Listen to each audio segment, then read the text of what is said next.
What if I told you that the American dream, the promise that if you work hard, play by the rules, and stay persistent, you'll live a comfortable life, is quietly dying, and worse, it's taking the middle class down with it. Across the United States, millions of people are waking up to a harsh reality. They're working more but earning less, saving little, and watching the cost of everything skyrocket. It's a silent crisis, unfolding in the background while headlines scream about tech booms, billionaires, and stock market highs. But beneath that glittering surface is a very different story, one where the foundation of the American economy is slowly crumbling. So why is the middle class getting poorer in America? Let's rewind a bit. The term middle class once meant stability. A home with a white picket fence, a decent job with benefits, a car in the driveway, and maybe even a family vacation every summer. But today that vision feels more like nostalgia than reality. To understand what happened, we need to break it down piece by piece. First, let's talk about wages. For decades, American workers were promised that as productivity rose, so would their pay.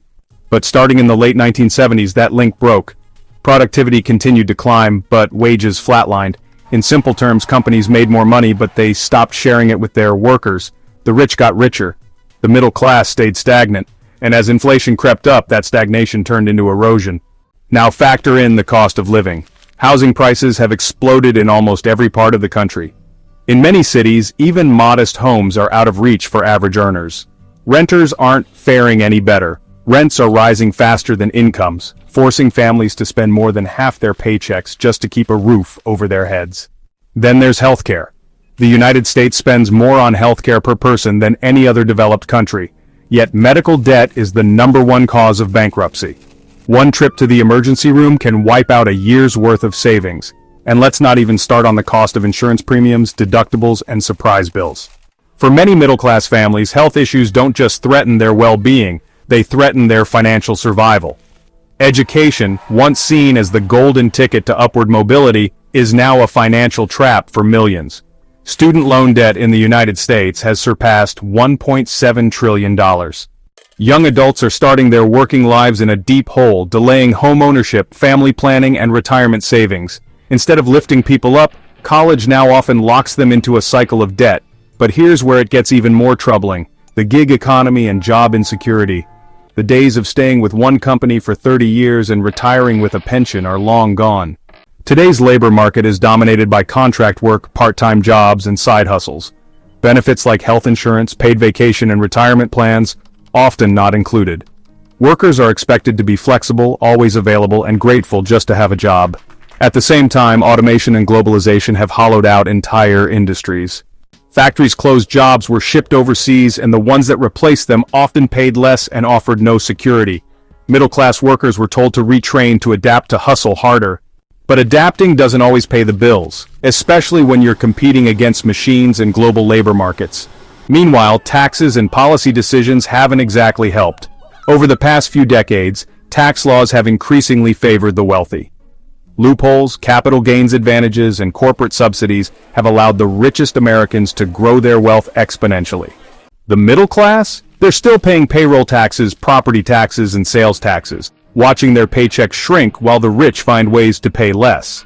And let's not forget inflation. While official inflation rates might suggest modest increases, anyone who shops for groceries, pays rent, or fills up their gas tank knows the truth. The cost of living has outpaced wage growth for years. Essentials, like food, childcare, transportation, are gobbling up more and more of household budgets, leaving little room for savings or investment. Speaking of savings, most middle-class Americans don't have any. A recent report showed that nearly 60% of Americans wouldn't be able to cover an unexpected $1,000 expense. That means a car repair, a medical emergency, or even a missed paycheck could send a family into financial freefall. So, where does that leave us? It leaves us in a country where the middle class, the engine of economic growth, the core of American identity, is shrinking. Not just in numbers, but in hope. People are working harder than ever and falling further behind. Dreams of home ownership, financial independence, and a secure retirement are becoming harder to reach, even for those who do everything right. And the emotional toll? It's massive. Financial stress is linked to depression, anxiety, and physical health problems. It strains relationships, stifles ambition, and erodes the belief that tomorrow will be better than today. When people feel stuck, they stop participating, they stop voting, they stop dreaming, and that's a dangerous place for any society. So what's the solution? That's the billion-dollar question. Some say it's policy change, raising the minimum wage, taxing the ultra-rich, breaking up monopolies, and rebuilding labor protections. Others argue for universal health care, student debt forgiveness, or affordable housing initiatives. Whatever the answer, one thing is clear. We can't afford to ignore the problem. Because if the middle class disappears, so does the promise of America itself. A nation built on opportunity can't survive if opportunity becomes a luxury. And if working hard no longer guarantees a decent life, then what are we really working for? This isn't just an economic issue, it's a moral one. It's about fairness, dignity, the right to live a life that isn't defined by constant struggle. The middle class isn't asking for handouts, they're asking for a fair shot. And right now they're not getting it. So the next time someone says the economy is doing great, ask them, for who?